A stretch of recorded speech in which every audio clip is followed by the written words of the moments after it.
What if I told you humanity was never meant to speak one language? What if the fall of the Tower of Babel actually saved mankind from something far worse? Imagine waking up tomorrow, and every human on Earth suddenly thinks the same way. No wars, no arguments, actually saved tame land. No differences, Mati, Nerez, never meant here, Uazao, no war. Sounds perfect, right? Wrong. What if the Tower of Babel never fell?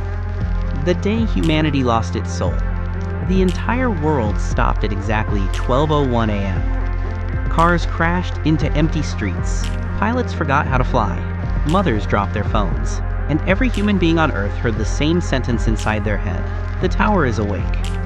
No speaker, no television, no internet.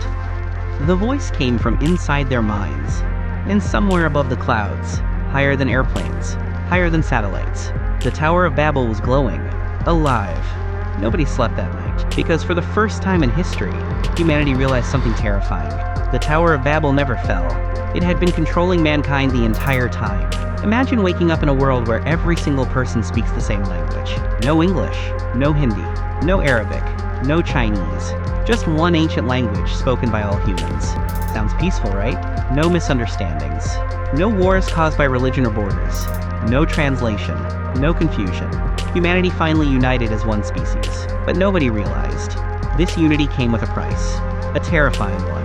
Thousands of years ago, when humans first gathered to build the Tower of Babel, something different happened. In our reality, the tower was destroyed. Languages were split. Humanity scattered across Earth.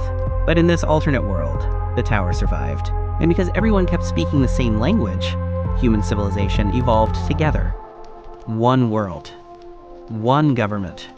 One mission, to become greater than nature itself. As centuries passed, humanity became unbelievably advanced. While our real world struggled through wars and darkness, their world reached impossible heights. They cured diseases before kings even existed. They built flying machines thousands of years early. They reached the moon before discovering America. Because knowledge spread instantly.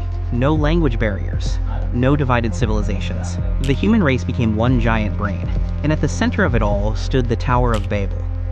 Bigger every year, taller every century. Until eventually, it reached space. But the tower wasn't just a building anymore. It had become something else. A machine, a signal transmitter, a nervous system for humanity itself. At first, people loved it. Crime disappeared. Depression almost vanished. Nobody felt lonely anymore. Every person felt connected to everyone else. Imagine feeling the emotions of millions of people at once. The happiness, the love, the excitement. Humanity called it the Great Unity. But slowly, something strange started happening. People stopped arguing. Then they stopped questioning. Then they stopped dreaming. Music became repetitive. Movies felt identical. Books sounded the same. Artists painted the same ideas again and again. Because when everyone thinks together, nobody thinks differently. And difference is where creativity is born. Humanity had achieved peace, but lost its soul. Then came a man named Elias, a quiet engineer working deep beneath the tower. One night, while repairing ancient circuits below the structure, he discovered a hidden chamber no one had entered for thousands of years. Inside were symbols carved into black stone, symbols older than human history itself. And in the center of the room, something was beating. Like a heart, slow, heavy, alive. Boom, boom, boom. The tower wasn't dead. It was growing. Elias found ancient records hidden by the rulers of Earth. And what he learned changed everything. The Tower of Babel was never built to reach heaven physically. It was designed to connect human consciousness. To merge billions of minds into one intelligence. One giant living entity. Humanity itself was becoming a god. And the ancient language everyone spoke? It wasn't created by humans. It was discovered. A language capable of controlling thought itself. Certain words could erase fear.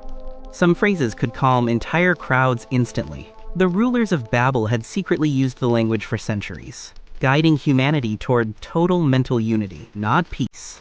Control. Then it happened. The awakening. At exactly midnight, every screen on Earth went black. The skies turned red, and billions of humans suddenly froze in place. Their eyes widened because the voice returned. This time louder, colder, ancient. The union is complete. People collapsed to their knees screaming. Others smiled strangely. Some walked silently toward the tower like sleepwalkers, and Elias realized the horrifying truth. Humanity was losing individuality. Every connected mind was merging into one consciousness. One thought, one will, one being. No sadness, no conflict, no loneliness. But also, no freedom, no identity, no human soul. World leaders begged Elias to destroy the tower, but it was too late. The tower controlled global communication, energy systems, satellites. Even human brains had adapted to its frequency. Destroying it could kill billions instantly, but leaving it alive meant humanity would disappear forever. Not physically, spiritually. So Elias climbed the tower alone. For 3 days and nights, he ascended through endless halls of metal and ancient stone. At the top, he expected to find aliens, or gods, or some terrifying monster. But instead, he found a mirror, and beneath it were written 7 terrifying words. Unity without individuality becomes the death of mankind. At that moment, Elias finally understood. Humanity's greatest strength was never unity alone. It was difference, different cultures, different ideas, different dreams, different ways of seeing the universe. Because without disagreement, truth cannot grow. Without individuality, creativity dies. Without freedom, humanity becomes a machine, ending life lesson. And maybe that's why the Tower of Babel fell in our real world. Not as a punishment, but as protection. Yes, different languages created conflict. Yes, humanity became divided. But those divisions also created art, culture, philosophy, music, identity. The beauty of humanity comes from the fact that we are different. We argue. We disagree. We see the world in unique ways. And that chaos might actually be necessary, because a perfect world where everyone thinks the same is no longer human.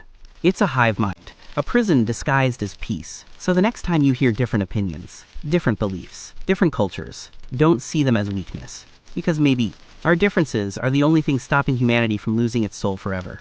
And maybe the scariest future imaginable is not a world divided, but a world where nobody disagrees anymore.